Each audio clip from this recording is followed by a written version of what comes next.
Os bastidores da obra Paraíso das Maravilhas envolve documentos, depoimentos profissionais das mais diversas áreas. O livro surge como relato do preconceito contra os homossexuais e outras minorias.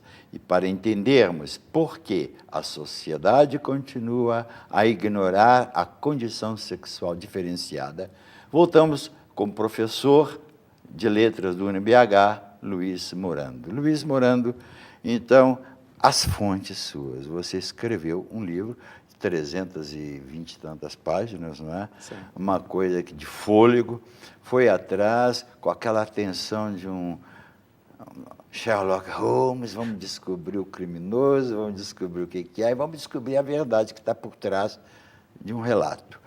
Agora, quais foram essas fontes mesmo? Esse livro levou 4 anos para ser 4 preparado. anos. Durante esses 4 anos, eu frequentei muito a hemeroteca do Arquivo Público Mineiro. Isso é muito importante que nós públicos saibam. O Arquivo Público Mineiro, que fica onde? O Arquivo Público Mineiro ele está na Avenida João Pinheiro, Avenida João Pinheiro. mas a hemeroteca dele não funciona lá. A hemeroteca dele funciona no 3º andar da Biblioteca Pública Estadual. A biblioteca ali ao lado do Palácio da Liberdade. E lá você, então, teve um trabalhão. Lá eu levantei todas essas reportagens da imprensa mineira. Da época, que havia até jornais que nem existem mais. Isso. Nesse período de 46 até 69, eu peguei 12 jornais. Diversos deles, de fato, já não existem mais, como o Tribuna de Minas, a Folha de Minas, o Diário de Minas, Correio do Dia, Correio de Minas. São todos jornais que circulou nesse período aqui na cidade, eram todos diários, e que desapareceram aí no transcorrer desses anos. E outros que se mantêm até hoje, como o Estado de Minas, o Diário da Tarde, que até 2 anos atrás existia, também levantei material nele, o Diário Católico, que era o jornal da Cúria. Isso que eu acho interessante. Esses jornais das mais diversas tendências, inclusive o Diário da Igreja, né? Uhum. Como é que eles focalizaram esse crime e qual era o enfoque que eles davam à vida dos homossexuais da época? Alguns de uma maneira muito discreta. O mais discreto dele era o Diário, que ficou conhecido como Diário Católico. Ah, sim.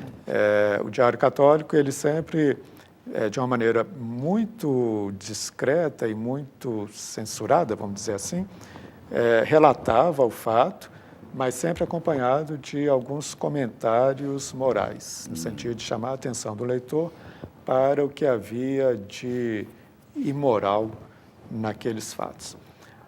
Outros, de uma maneira aparentemente mais neutra, como o Estado de Minas. E outros como um discurso mais apelativo, como o Diário da Tarde e a Folha de Minas, que, embora fosse um jornal que pertencesse ao governo de Estado, ele, já a partir da década de 50, ele já não estava muito bem financeiramente. Então, ele precisava atrair o público e a maneira era fazendo reportagens mais apelativas. Ah, é claro. Então, era um espectro de produção discursiva na época que ia do apelo mais para o fato mais escabroso possível, para os detalhes de maior escabrosidade, até as reportagens que tentavam associar os fatos a uma determinada lição de moral. E você, ao ler essas reportagens, será que deu para você entender ou desconfiar de intenções de encobrir elementos da sociedade da época que poderiam estar, de alguma forma, envolvidos com aquele espaço e com aqueles acontecimentos? Sim, isso é muito visível. 2 momentos, de uma certa maneira, são muito visíveis. Primeiro, sempre que se veiculava uma reportagem que se buscava relacionar uma pista a uma determinada figura de projeção social, nos dias seguintes isso era abafado. Então, essa pista até conseguia vir à luz, mas logo imediatamente, determinadas forças políticas, religiosas, talvez, abafavam. E, por outro lado, um segundo movimento que era sempre colocar no foco figuras de uma origem social ou ligadas à boemia, ou ligadas ao crime, ou ligadas às camadas mais baixas da população. Ou seja, uma certa marginalia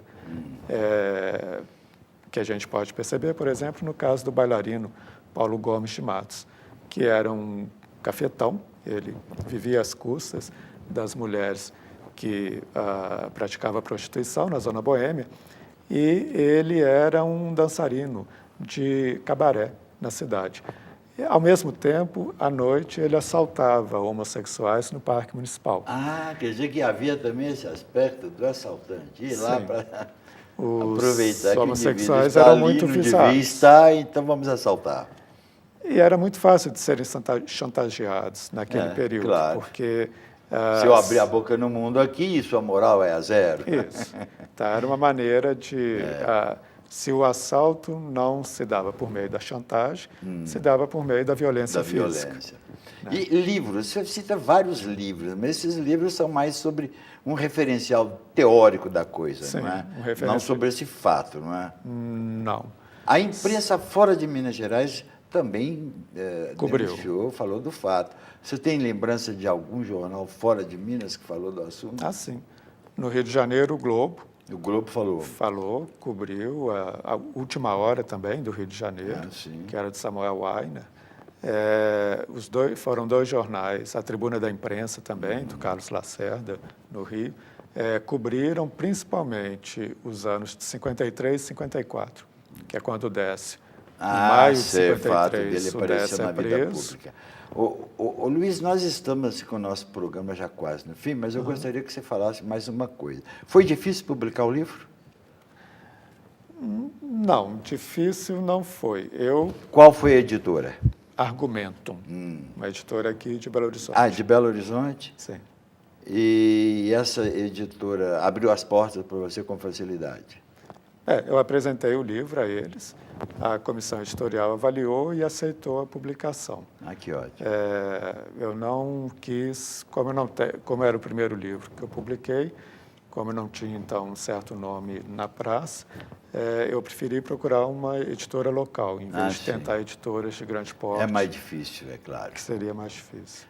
Agora, e quem quer encontrar o seu livro vai achá-lo onde? Nas melhores livrarias do ramo. As livrarias lá da Savassi tem, né? A Livraria da Travessa, a Scriptum, Ouvidor, Quixote, elas possuem o livro. A livraria que tem no Palácio das Artes, no Belas Artes, no Usina. E você acha que o público está tendo uma aceitação da obra? Sim. Pelo menos como uma documentação de uma época, não é? Porque eu acho que entender o mundo de hoje, a partir do que ele foi, é super interessante, não é? E é super importante para abrir um pouco mais as mentes, para perceber como que essa história cultural da homossexualidade ela se transforma ao longo do tempo.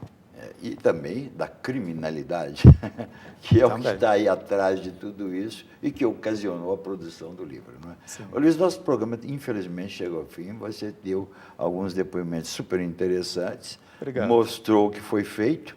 E eu quero lhe agradecer por ter estado aqui e falado tão bem do trabalho que foi exaustivo, né? Que você foi 4 anos buscando esse assunto. É muita persistência, não é? Foi. Mas foi muito prazeroso também. Então, muito obrigado. Obrigado a você. O conhecimento de hoje chega ao fim. Para críticas ou sugestões, entre em contato com a nossa produção. O telefone é 3207-2919. Ou então, envie-nos um e-mail, conhecimento@unibh.br. Até o nosso próximo encontro.